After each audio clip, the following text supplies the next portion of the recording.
Selamat pagi semuanya. Ada Ya, tiga berita dari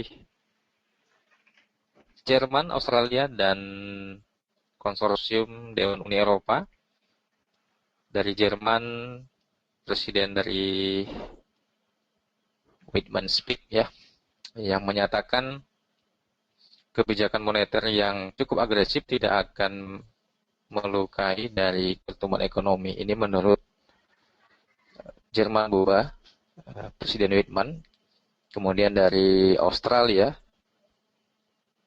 Asisten Gubernur Bank Sentral Australia juga memberikan satu komentar yang bernada persis sama dengan Presiden Whitman yang membahas kebijakan tingkat suku bunga yang saat ini sangat rendah sekali, namun belum juga mendongkrak perekonomian Australia menurut asisten dari Gubernur Bank Sentral Australia.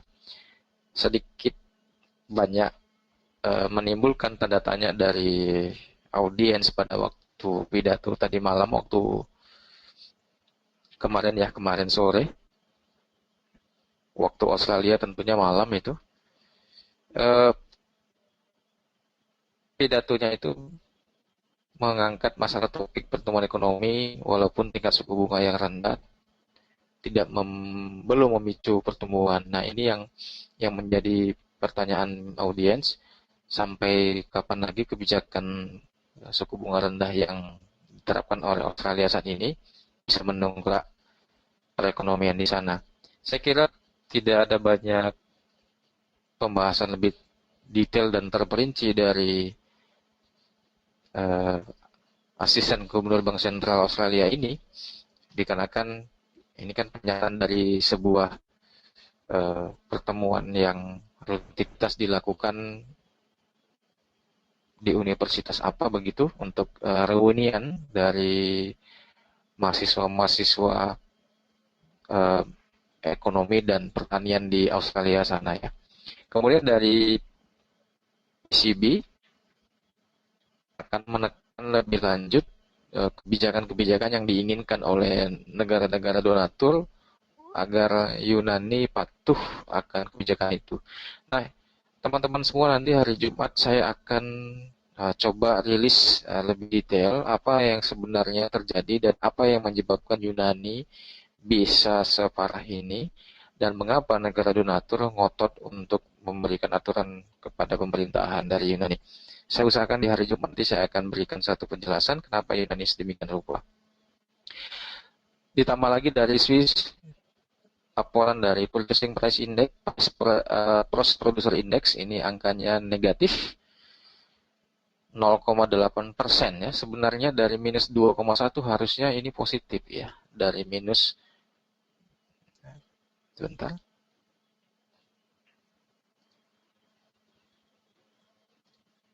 Ya, dari angka minus 2,1 kemarin ini harusnya eh, positif ya. Dari minus 2 ke minus 0,8 ini bagus. Cuman warna merah ini diukur dari data forecast ya. Tapi menurut faktanya ini angkanya positif, bagus. Kemudian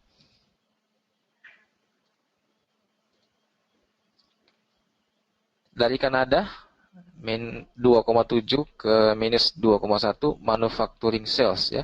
Jadi pabrik dan industri manufaktur, boleh baja, boleh industri berat, penjualannya berkurang ya. Logika ekonomi kemarin harusnya pelemahan mata uang Kanada atau pelemahan mata uang satu negara bisa memacu neraca ekspor dengan penjualan ke luar negeri, ekspansi ke overseas.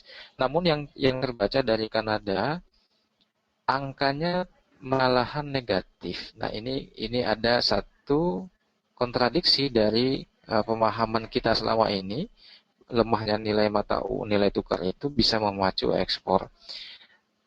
Yang jelas ada satu kemungkinan besar dari penguatan penambahan arus modal ke Kanada dengan ekspansi perusahaan minyak, ini akan menyebabkan penguatan mata uang nilai tukar Kanada terhadap US dollar. Sehingga banyak manufaktur ini sedang menahan diri untuk melakukan ekspansi penjualannya di saat sekarang, menunggu harga yang lebih menarik lagi. Kemudian dari Amerika Serikat, manufaktur indeks dari Empire State ini angkanya negatif. Kemudian tingkat nilai survei dari kapasitas penggunaan alat-alat yang penting untuk rumah tangga juga ini angkanya stabil. Produksi dari industri angkanya positif, minus 0,5 ke minus 0,2, ini angkanya positif. Kemudian NAHB Housing Market Index angkanya positif. Saya kira ini masih tidak ada tekanan kuat antara data-data yang dirilis kemarin. Kita tunggu untuk hari ini apa yang terjadi nanti di sesi Eropa. Oke, kita lanjut dulu. Tadi dari komentar Presiden Buba dan RBA Assistant Government dan ECB Presiden lagi speak, ini barangkali ada komentar dan tambahan, Pak? Iya, saya mencermati masalah dolar ini Amerika Serikat kemarin manufacturing untuk di Amerika pada hari Jumat tingkat kepercayaan konsumen itu tinggi sekali Pak Fauji, 9,4 dari sebelumnya lebih rendah daripada itu. Itu yang memicu bahwa tingkat suku bunga akan dinaikkan sekitar bulan September. Namun Empire State Manufacturing Index sendiri mematahkan semangat itu. Ini berbalik lagi kelihatannya untuk dolar. Kedepannya untuk sementara ini bagaimana Pak Fauji mengenai tingkat suku bunga Amerika Serikat ini? Soalnya santer kemarin minggu lalu itu disebut-sebut, apakah minggu ini juga selalu menjadi pokok bahasan di setiap ulasan ekonomi, Pak?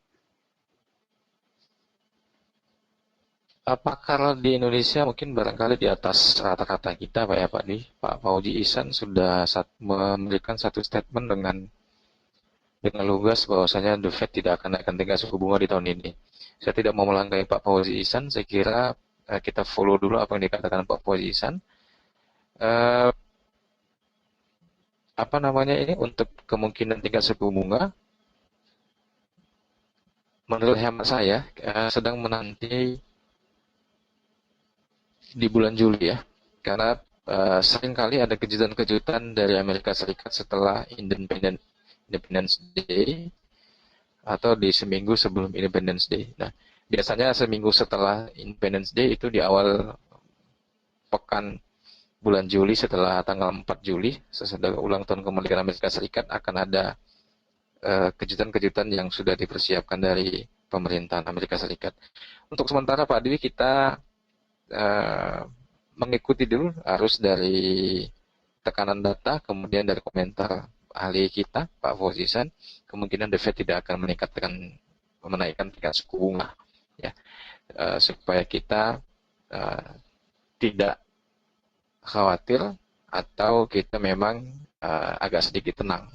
Namun jika kemungkinan suku bunga berubah naik, yang tenang tadi jangan sampai gelagapan ya. Kalau orang kita Medan bilang jangan sampai kaget dengan adanya tingkat suku bunga.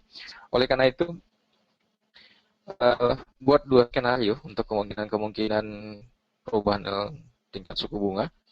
Tentunya yang terimbas secara jelas dunia bisnis, ya, kemudian manufaktur dan industri, dikarenakan tingkat pengembalian kredit pasti akan lebih naik lagi. Saya kira itu dulu Pak Dwi, komentar untuk pertanyaan kemungkinan kenaikan tingkat suku bunga. Oke, iya, soalnya yang terakhir perubahan tingkat suku bunga dari beberapa negara itu New Zealand ya. New Zealand rada telat 3,5 jadi 3,25. Sementara perlu diketahui juga tingkat suku bunga yang lainnya pada tanggal 18 Juni ini, sekitar pada hari Senin, dan Jepang pada tanggal 19. Saya kira semua mata tertuju terhadap pengumuman-pengumuman ini. Oke, silakan dilanjut Pak Fauji mengenai yang lainnya. Ya, terima kasih. Lanjut kita ke analisa teknikal. Dari Selandia Baru, data hari Senin saya kira tidak ada dirilis, dari Australia saja. pelemahan mata uang New Zealand masih terus berlanjut dan tepat berada di angka netral 0,700 atau di hit kuartal ketiga 2015 0,7. Nah, ada beberapa area support terdekat 0,6920 dan 0,6876 yang menjadi wilayah-wilayah buy zones atau enter area buy limit untuk di price support 3 ya, dengan batasan stop loss tentunya di 0,68. Sekali lagi saya ulangi, untuk wilayah hit di 0,700 di kuartal 3, hit supportnya sudah sempurna. Kemudian ada level psikologi support di 0,6920 dan 0,6876 merupakan wilayah area buy limit untuk skenario rebound di 0,7 kembali dengan batasan stop loss di 0,8. Nah, ini menjadi incaran wilayah buy zone kita, level beli untuk di 0,6920-an. Ada tambahan Pak Di, ada komentar untuk di New Zealand?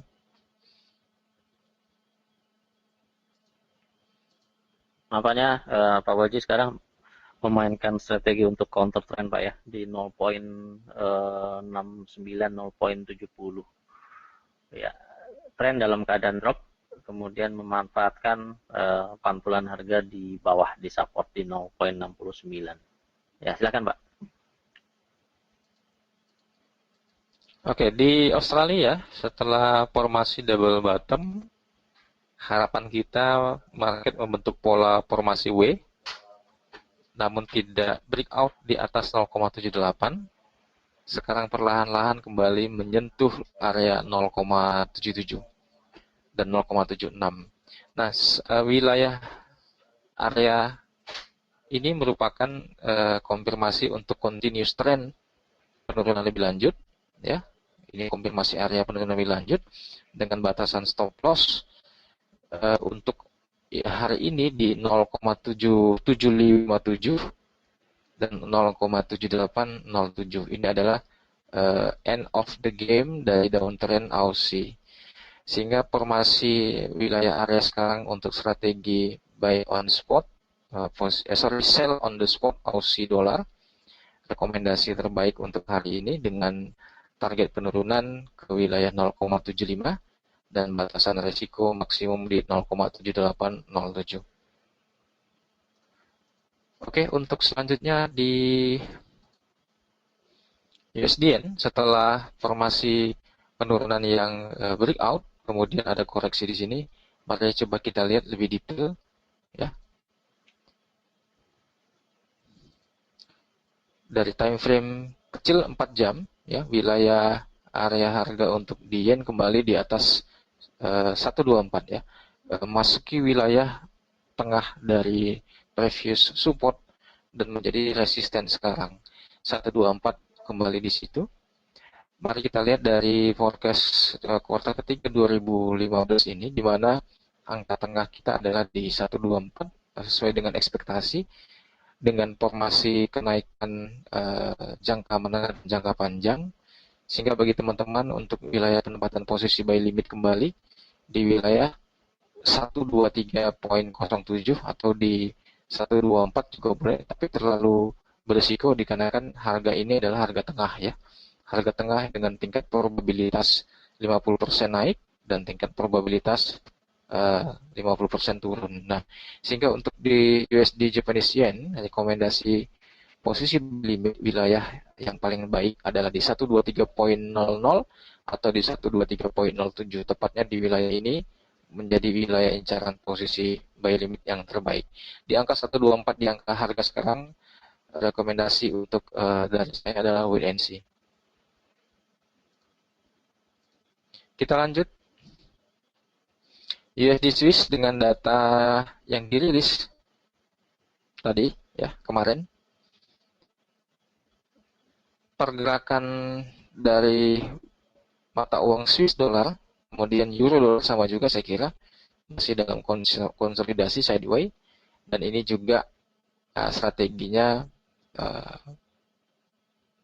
lebih sederhana dan lebih simpel menggunakan Bollinger Band di time frame 4 jam ataupun daily, dengan penyentuhan di lower band posisi buy dengan batasan stop loss sesuai dengan range ATR 14 di time frame daily. Kemudian coba kita lihat langsung di MetaTrader ya. Oke, this. Kemudian kita gunakan time frame besar, time frame daily, Bollinger Band ya, seperti ini standar. Kemudian kita tambahi indikator standar average true range atau ATR periode 14. Nah, di sini terbaca jelas ada variabel 0,00116 ya. Berarti ini adalah pergerakan rata-rata untuk mata uang Switzerland maksimum menurut ATR 14 adalah 116 poin ya.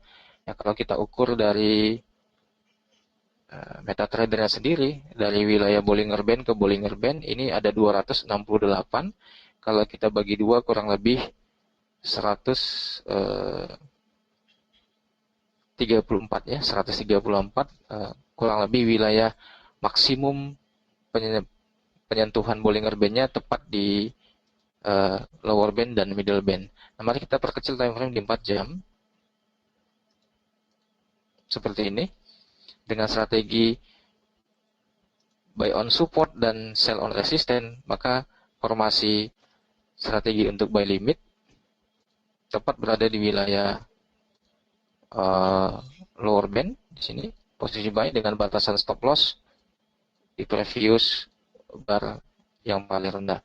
Kemudian jika harga menyentuh posisi upper band di sini, Anda melakukan posisi sell dengan batasan stop loss adalah di titik tertinggi fraktal candle di sini dengan batasan stop loss. Ini adalah wilayah terbaik untuk posisi dan strategi di mata uang Switzerland, dan itu berlaku juga untuk di currency euro dolar. Selanjutnya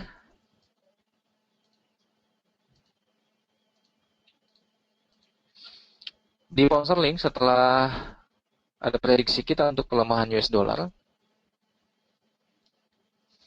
terbaca juga di pound sterling melewati garis trend line dan garis moving average yang berwarna biru dan menyentuh Bollinger Band di 1,56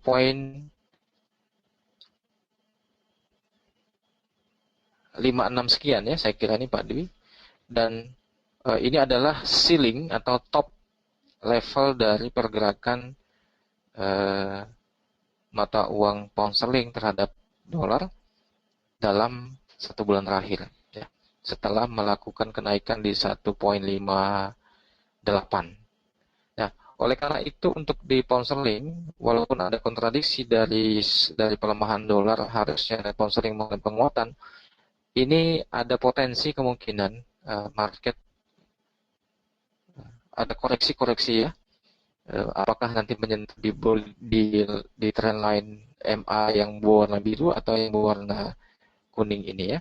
Nah, dari data teknikal, formasi kenaikan untuk di pound sterling ini wilayahnya sampai di 1,60 ya, 1,60 di angka ini, dengan kemungkinan terbesar di sesi Eropa nanti formasi market akan breakout di 1,5656.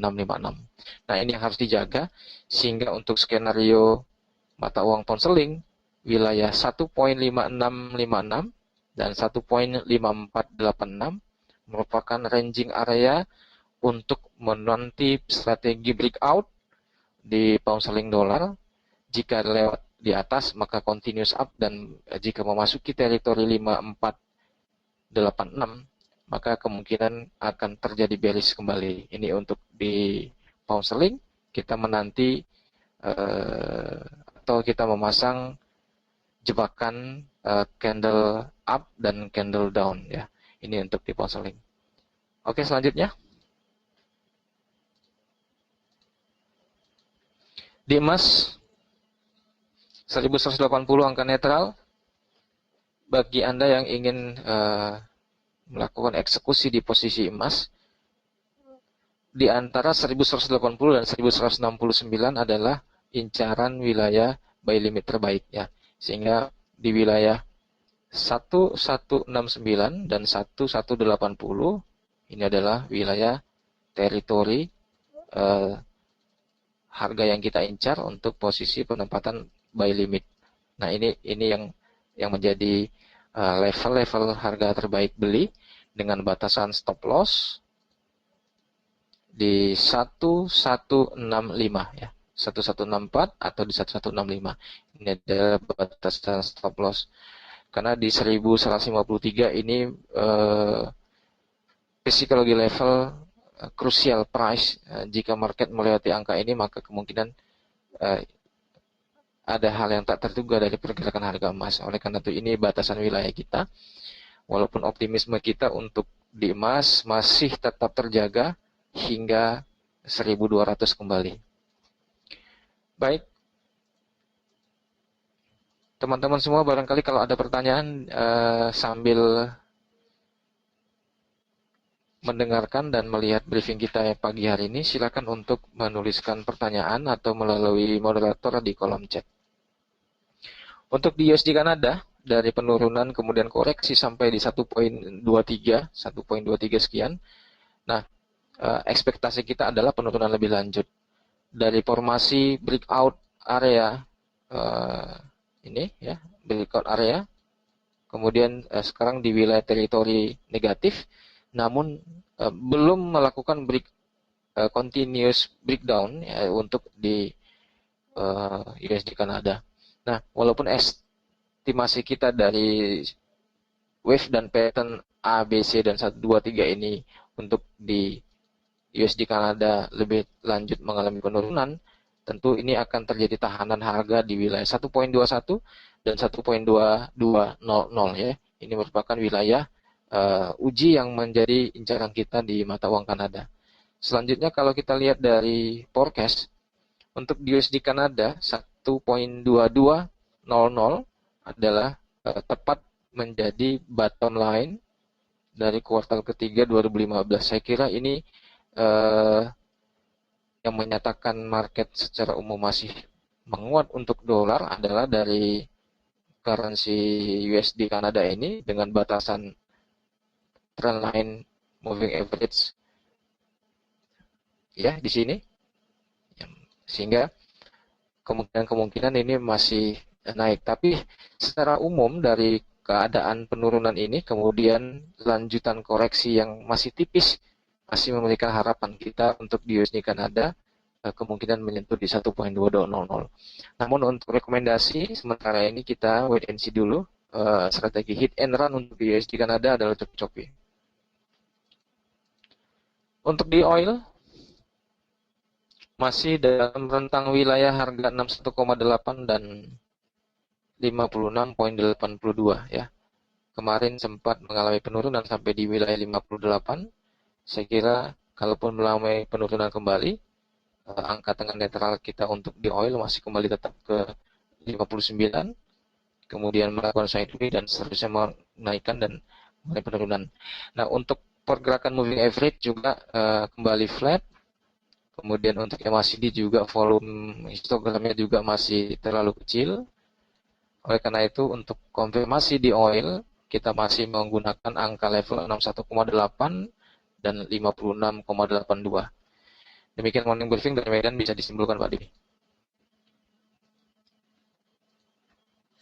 Dari minyak saya kira masih dalam keadaan stagnan, atas 61.8 dengan 56.82 meskipun sempat menyentuh ke angka 58 kemarin. Penurunan lebih lanjut dikarenakan stok yang melimpah di Amerika Serikat, dikarenakan pengurangan dari produksi di Amerika Serikat dari laporan EIA pada hari Rabu kemarin.